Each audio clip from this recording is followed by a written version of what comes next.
va continuer à parler hydrogène avec notre invité Fawza Enja. Bonjour. Bonjour.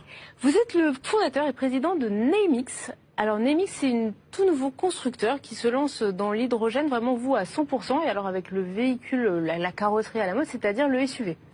Exactement. On crée une nouvelle marque automobile. Ça fait 4 ans qu'on travaille, 4 ans et demi maintenant qu'on travaille sur ce projet. C'était une longue réflexion. On a pris une feuille blanche. On s'est dit comment on va créer un nouveau constructeur qui apporte une vraie différence et d'aller sur un véhicule le plus propre possible. Évidemment, être 0% non polluant, c'est presque impossible pour l'instant. On va aller tendre une solution la plus propre possible. Et donc nous avons créé avec les meilleurs partenaires industriels, techniques d'Europe et d'Afrique, ce véhicule, ce premier HUV, d'ailleurs qu'on appelle HUV au lieu de SUV, parce qu'il est hydrogène, en collaboration avec Pininfarina. Donc on a fait pour le design. Pour le design, on a travaillé ensemble avec nos équipes internes et Pininfarina pour offrir le plus beau design possible pour un SUV et convaincre un maximum de personnes de passer sur l'hydrogène dans quelques années. Alors pourquoi vous êtes allé justement directement sur l'hydrogène sans passer par la case électrique où on sait qu'aujourd'hui le coût des batteries commence à baisser, les motorisations électriques sont aussi disponibles, enfin on a tout un écosystème, un environnement, alors que sur l'hydrogène on est plus dans l'expérimentation encore aujourd'hui.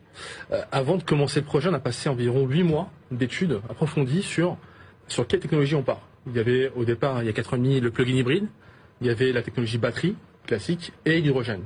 Et il s'avère que là où il y avait pour nous le plus de potentiel et le plus de réalité green, c'était l'hydrogène.